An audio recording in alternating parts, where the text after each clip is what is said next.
ಇವ ಹುಟ್ಟಬಾರ್ದು ಹುಟ್ಟು ಬಿಟ್ಟಾನ್ರಿ ಪ.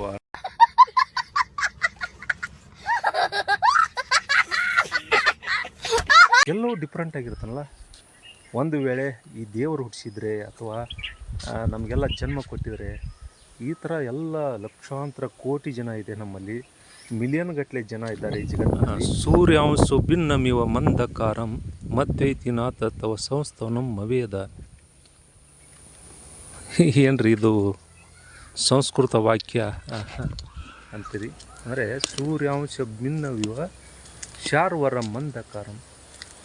ಇನ್ನೂ ಸೂರ್ಯ ಉದಯ ಆಗಿಲ್ಲ, ಬಟ್ ವಿಶ್ವಾಸ ಇಡೀ. ಅಂದರೆ ಇವತ್ತು ಉದಿಸ್ತಾನೆ ಬೆಳಕಾಗತ್ತೆ ಅನ್ನೋದು ಹಾಗೆ ವಿಶ್ವಾಸ ಇದೆಯೋ ಹಾಗೆ ದೇವರ ಮೇಲೆ ನಂಬಿಕೆ ಇರಲಿ ಅಂತ ಹೇಳ್ತಾರೆ. ಹೀಗಾಗಿ ಕೆಲವೊಂದಿಷ್ಟು ಜನ ದೇವರ ಮೇಲೆ ನಂಬಿಕೆ ಇಲ್ಲ, ಅದಕ್ಕೆ ಹೇಳ್ತಾನೆ ಸೂರ್ಯನ ಒಂದು ಅಂಶ ಭೂಮಿಗೆ ಬರೋಕ್ಕಿಂತ ಮುಂಚೆನೇ ಬರುತ್ತೆ. ಅಂದರೆ ನಸುಕಿನ ಜಾವದಲ್ಲಿ ನೋಡ್ತೀರಿ ಬೆಳಕಾಗತ್ತೆ, ಓ ಖಂಡಿತವಾಗಿ ಸೂರ್ಯ ಉದಯ ಆಗುತ್ತಾನೆ ಅನ್ನೋದು ಹೆಂಗೆ ಭರವಸೆ ಇದೆಯೋ ಹಾಗೆ ದೇವರ ಮೇಲೆ ನಂಬಿಕೆ ಇರಲಿ, ಆ ಥರ ವಿಶ್ವಾಸ ಇಟ್ಟಾಗಿದಾಗತ್ತೆ. ಇವತ್ತು ನಾವು ಹೇಳಕ್ಕೆ ಹೊರಟಿದ್ದು ಒಂದು ಸಂಸ್ಕೃತ ಶ್ಲೋಕವನ್ನು ಇವತ್ತು ಹೇಳ್ತೀನಿ.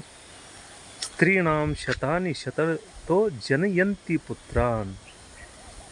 ಸ್ತ್ರೀಣಾಂ ಶತಾನಿ ಅಂದರೆ ಈ ಜಗತ್ತೇನು ಹುಟ್ಟಿತಲ್ಲ, ಸ್ತ್ರೀಣಾಂ ಶತಾನಿ ಅಂದರೆ ಎಷ್ಟೋ ಲಕ್ಷಾಂತರ ಜನರಿಗೆ ಜನ್ಮ ಕೊಟ್ಟಳು. ಇದು ವಿಭಿನ್ನ ಆಗೈತಿ. ಅಂದ್ರೆ ಸ್ತ್ರೀಣಾಂ ಶತಾನಿ ಎಷ್ಟೋ ಜನ್ಮಗಳನ್ನು ಕೊಟ್ಟ, ಎಷ್ಟೋ ಮಕ್ಕಳು ಹುಟ್ಟಿದ್ವಿ. ಹೀಗಾಗಿ ನಮ್ಮ ಹಳ್ಳಿಯಾಗ ಹೇಳ್ತಾರೆ, ಇದೊಂದು ಹುಟ್ಟೈತ್ರಿಪ್ಪ, ಹಂಗೆ ಹುಟ್ಟಿತು ಏನೋ ಅಂತಾರಲ್ಲ, ಹೀಗಾಗಿ ಹುಟ್ಟಬಾರ್ದು ಹುಟ್ಟೈತಿ. ಹೀಗಾಗಿ ಯಾವ ಕಾಲದಾಗ ಹುಟ್ಟಿತು ಏನು ಹುಟ್ಟಿತು ಅಂಥೇಳಿ, ಹೀಗಾಗಿ ಭಾಳ ವಿಚಿತ್ರ ಅಲ್ರಿ ಇಂಥ ವಿಷಯ. ಹೀಗಾಗಿ ಸೂರ್ಯಾಂಶ ಭಿನ್ನಮಿವ ಶಾರ್ವರ ಮಂದಕಾರ ಮುಂದು ಸ್ತ್ರೀಣಾಂ ಶತಾನಿ ಜನಯಂತು ಪುತ್ರಾನ್. ಇವ ಹುಟ್ಟಬಾರ್ದು ಹುಟ್ಟಿಬಿಟ್ಟಾನ್ರಿ ಪ ನಮ್ಮ ಇದ್ರೊಳಗೆ ಡ್ಯಾಶ್. ಒಬ್ಬ ಹುಟ್ಟಬಾರ್ದಾಗಿತ್ತು ಹುಟ್ಟಿಬಿಟ್ಟಾನ, ವಿಚಿತ್ರ ಅದನ್ರಿ. ಅವ್ನು ಸಾಕಾಗೈತ್ರಿ ಇವ್ನ ಕಾಲಾಗತ್ತಾರಲ್ಲ ಹಂಗೆ. ಅಂದ್ರೆ ಪ್ರತಿಯೊಂದು ಜೀವಿ ಅಂದರೆ ಈ ಮಾನವ ಎಲ್ಲಕ್ಕೂ ಡಿಫ್ರೆನ್ಸ್ ಆಗಿದೆ, ಭಾಳ ಡಿಫ್ರೆಂಟ್. ಒಬ್ಬರದ ಗತಿ ಒಬ್ಬರಿಲ್ಲ. ಗಂಗೂಬಾಯಿ ಹನಗಲ್ ಹತ್ರ ಕಂಠ ವಾಯ್ಸ್ ನಮಗೆ ಸಿಗಲ್ಲ. ನಾನು ಭೀಮಸೇನ್ ಜೋಶಿ ಈ ಥರ ನನಗೆ ವಾಯ್ಸಿಲ್ಲ. ಎಲ್ಲರೂ ಡಿಫ್ರೆಂಟ್. ಅಂದ್ರೆ ಅಂದ್ರೆ ಎಷ್ಟು ಯಾರು ಮಾನತುಂಗ ಆಚಾರ್ಯರು ಭಾಳ ಅದ್ಭುತವಾಗಿ ತಮ್ಮ ಶ್ಲೋಕಗಳಲ್ಲಿ ಸ್ತೋತ್ರದಲ್ಲಿ ಭಗವಂತನ ಗುಣಗಾನ ಮಾಡ್ತಾನೆ. ಅಂದರೆ ಸ್ತ್ರೀನಾಮ ಏನು ನೋಡ್ರಿ, ಈ ಜಗತ್ತಿನಾಗ ಎಲ್ಲ ತಾಯಿ ತಂದೆಯರು ಎಷ್ಟೋ ಮಕ್ಕಳನ್ನು ಜನ್ಮ ಇರ್ತಾರೆ. ಆದ್ರೆ ಇಂಥ ತೀರ್ಥಂಕರನ್ನು, ಇಂಥ ವಿಶಿಷ್ಟವಾದ ಕಣಗಳಿಂದ ರೂಪ ನಿನ್ನ ಗರ್ಭದಲ್ಲಿ ಹೇಗೆ ಬಂತು ಅಂಥೇಳಿ ಅವನಿಗೆ ವಿಚಿತ್ರವಾಗಿ ವರ್ಣನೆ ಮಾಡಲಿಕ್ಕೆ ಹೋಗ್ತಾನೆ. ಅಂದರೆ ಸ್ತ್ರೀನಾಮ ಎಷ್ಟೋ ಮಂದಿ ಜನ್ಮ ಕೊಟ್ಟಾರ, ಎಷ್ಟೋ ಮಂದಿ ಹಡ್ದಾರ. ಆದ್ರೆ ಇಂಥ ತೀರ್ಥಂಕರನ್ನು ಎಲ್ಲಿ ನೋಡಿಲ್ಲ. ಏನು ಯಾವ ಕಣಗಳಿಂದ, ಯಾವ ಮೊಲೆಕೋಲ್ ಏನು ಅಣುಗಳಿಂದ ರಚನೆ ಆಯಿತು ಈ ದೇಹದಲ್ಲಿ, ಈ ಗರ್ಭಾವಸ್ಥೆಯಲ್ಲಿ ಅಂತೇಳಿ ಮಾನತುಂಗಾಚಾರ್ಯರು ತೀರ್ಥಂಕರನ ಗುಣಗಾನ ಮಾಡ್ತಾನೆ. ಹೀಗಾಗಿ ಎಲ್ಲರ ಶರೀರ ರಚನೆ ಬೇರೆ ಬೇರೆ ಆಗುತ್ತೆ. ಹೀಗಾಗಿ ವಜ್ರ ವೃಷಭ ನಾಂಕ ಅಂತೇಳಿ ಕರೀತಾರೆ. ವಜ್ರ ಥರ ಶರೀರ ಆಗುತ್ತೆ, ರಕ್ತ ಕಣಗಳೇ ಇಲ್ಲ. ಹೀಗಾಗಿ ಅವರಿಗೆ ಅಷ್ಟು ಗುಣಗಾನ ಮಾಡ್ತಾನೆ. ನೋಡಿ, ಒಬ್ಬ ತೀರ್ಥಂಕರಾಗಲಿ, ದೇವರಾಗಲಿ, ದೇವಾನುದೇವತೆಗಳಾಗಲಿ, ಅವರ ವಿಶಿಷ್ಟವಾದ ಒಂದು ದೇಹ ರಚನೆ ಆಗುತ್ತೆ. ಹೀಗಾಗಿ ನಮಗೂ ಎಷ್ಟೋ ವಿಚಿತ್ರ ಆಗುತ್ತೆ. ಈ ವಿಜ್ಞಾನ ಲೋಕಕ್ಕೆ ಸವಾಲಾಗಿ ಪರಿಣಮಿಸಿದೆ. ಯಾಕೆ ಇಷ್ಟು ವಿಚಿತ್ರವಾಗಿ ಹುಡ್ತಾನೆ ಮಾನವ?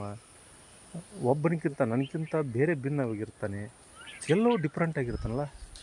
ಒಂದು ವೇಳೆ ಈ ದೇವರು ಹುಟ್ಟಿಸಿದ್ರೆ ಅಥವಾ ನಮಗೆಲ್ಲ ಜನ್ಮ ಕೊಟ್ಟಿದ್ರೆ ಈ ಥರ ಎಲ್ಲ ಲಕ್ಷಾಂತರ ಕೋಟಿ ಜನ ಇದೆ ನಮ್ಮಲ್ಲಿ, ಮಿಲಿಯನ್ ಗಟ್ಟಲೆ ಜನ ಇದ್ದಾರೆ ಈ ಜಗತ್ತಿನಲ್ಲಿ, ಎಲ್ಲವೂ ಡಿಫ್ರೆಂಟಾಗಿ ಹುಡ್ತಾರಲ್ಲ, ಯಾಕೆ?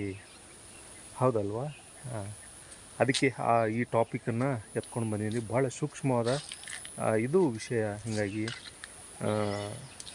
ಅಂದರೆ ಪ್ರತಿಯೊಬ್ಬರಿಗಿದೆ ನೋಡಿ, ನಂತರ ಮತ್ತೊಬ್ಬನಿಲ್ಲ. 7 ಜನ ಬಿಟ್ಟರೆ ಹೇಳ್ತಾರೆ ಏನು ಇದು ಐತಿಹ್ಯ ಮತ್ತು ಜನರ ವಾಡಿಕೆ, ಒಬ್ಬರಂಗೆ 7 ಜನ ಇರ್ತಾರೆ. ಬಟ್ ರೂಪದಲ್ಲಿರ್ಬೋದು, ಆದ ಗುಣದಲ್ಲಿ ಬದಲಾವಣೆ ಇರುತ್ತೆ, ಶಕ್ತಿಯಲ್ಲಿ ಬದಲಾವಣೆ ಇರುತ್ತೆ, ಅವನ ಆರೋಗ್ಯದಲ್ಲಿ ಬದಲಾವಣೆ ಇರುತ್ತೆ.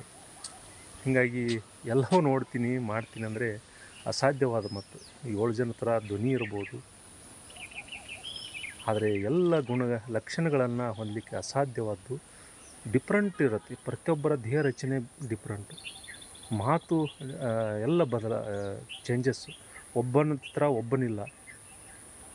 ಒಂದೊಂದು ಊರಿನಲ್ಲಿ ಒಬ್ಬೊಬ್ಬರು ಒಂದು ಥರ ಹುಡ್ತಾರೆ. ಊರಿಗೊಬ್ಬ ವಿಚಿತ್ರ ವ್ಯಕ್ತಿ ಹುಡ್ತಾನೆ. ಅವನಲ್ಲಿರುವಂಥ ಜ್ಞಾನ, ಕೇವಲ ಜ್ಞಾನ ಇರ್ಬೋದು, ಅನಂತ ಶಕ್ತಿ ಇರ್ಬೋದು, ಅನಂತ ಇದು ಮಾಡ್ತೀವಿ. ಹೀಗಾಗಿ ಈ ವಿಜ್ಞಾನ ಲೋಕಕ್ಕೆ ಒಂದು ಸವಾಲಾಗಿ ನಿಂತ್ಕೋತು. ಹೀಗೆಲ್ಲ ಆದಮೇಲೆ ದೇಹ ರಚನೆ ಕೂಡ ಬೇರೆ ಆಯಿತು. ಅಂದರೆ ಸಂಕೀರ್ಣ, ಕಾಂಪ್ಲೆಕ್ಸ್. ಯಾವ ಥರ ಅದು ಅಂದರೆ ಒಂದು ಜನ್ಮ ಆಗುವ ಮುಂಚೆ ಏನದು ಕ್ರಿಯೆ ಆಗತ್ತೆ, ಅಲ್ಲಿ ಏನೇನು ಆ ಶರೀರಕ್ಕೆ ಧಾರಣಕ್ಕೆ ಬೇಕಾದಂಥ ಅಣುಗಳು ಹೇಗೆ ತಯಾರಾಯಿತು ಅನ್ನೋದು ಇನ್ನೂ ಕೂಡ ಗೊತ್ತಾಗ್ತಿಲ್ಲ. ಯಾವುದು ವಿಶೇಷ ಅದು ಅದೊಂದು ಪಾರ್ಟ್ ಅನ್ನೋದು ಇನ್ನೂ ಕೂಡ ಈ ವಿಜ್ಞಾನ ಲೋಕಕ್ಕೆ ಅಚ್ಚರಿ ಆಗ್ತದೆ. ಹೆಂಗೆ ಅಚ್ಚರಿ ಅಂದರೆ, ಇವತ್ತು ಮಾನವನ ದೇಹ ರಚನೆ ಬೇರೆ ಇದೆ, ಧ್ವನಿ ಬೇರೆ ಇದೆ, ಅವನ ಆಯುಷ್ಯ ಬೇರೆ ಇದೆ, ಅವನ ಗುಣಲಕ್ಷಣ ಬೇರೆ ಇದೆ, ಶರೀರ ಸಂಕೀರ್ಣ ಕಾಂಪ್ಲೆಕ್ಸತೆ ಬೇರೆ ಇದೆ. ಅಂದರೆ ಇವತ್ತು ಒಬ್ಬ ಚಹಾ ಕುಡಿತಾ ಇದ್ದರೆ ಅವನಿಗೆ ಪಿತ್ತ ಅಸಿಡಿಟಿ ಆಗುತ್ತೆ. ಅವನಿಗೆ ಡೈಲಿಗೆ ಒಂದು 10 ಬಾರಿ ಕುಡಿದ್ರೂ ಏನೂ ಆಗೋಲ್ಲ, ಯಾಕಂದ್ರೆ ಅವನ ದೇಹ ರಚನೆ ಬೇರೆ ಇದೆ. ಒಬ್ಬರಿಗೆ ಮೊಸರು ಅಥವಾ ಕರ್ಡ್ ಅಂತ ಕರಿತೀವಿ, ಮಜ್ಜಿಗೆ ಬೇಕು ಅವನಿಗೆ ಪ್ರತಿ ಡೈಲಿ. ಅವನು ಇಷ್ಟಿದ್ದರೂ ಕೂಡ ಅವನು ಆರಾಮಾಗಿರ್ತಾನೆ. ಹೌದಲ್ರಿ? ಹೀಗಾಗಿ ಅಂಥ ವಿಶೇಷ ಶರೀರಗಳನ್ನು ಧಾರಣೆ ಮಾಡ್ತಾರೆ.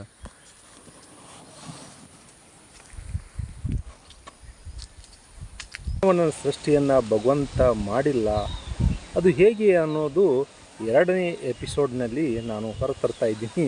ಇದೇನ್ರಿ ವಿಚಿತ್ರ ಅಲ್ವಾ? ಹೌದು, ನನಗೆ ಅನುಭವ ಪ್ರಕಾರ ಹಾಗೆ ಆಧ್ಯಾತ್ಮಿಕದ ಒಂದಿಷ್ಟು ಪುರಾವೆ ಮೂಲಕ ನಮಗೆ ಹೊರತು ತರ್ತಾ ಇದ್ದೀನಿ. ಮಾನವನನ್ನು ದೇವರು ಸೃಷ್ಟಿ ಮಾಡಿದನ ಅಥವಾ ಇಲ್ಲವೋ ಅನ್ನೋದು ಒಂದು ಚಿಂತನ ನಿಮ್ಮ ಮುಂದೆ ನಾನು ಹೊತ್ತು ತರ್ತಾ ಇದ್ದೀನಿ. ಹಾಗೆ 2ನೇ ಭಾಗವನ್ನು ನೀವು ಆಲಿಸಿ ಅಥವಾ ನೋಡಿ ಕೇಳಿ ನಿಮ್ಮ ಅನಿಸಿಕೆ ಅಭಿಪ್ರಾಯಗಳನ್ನು ದಯವಿಟ್ಟು ತಿಳಿಸಿ.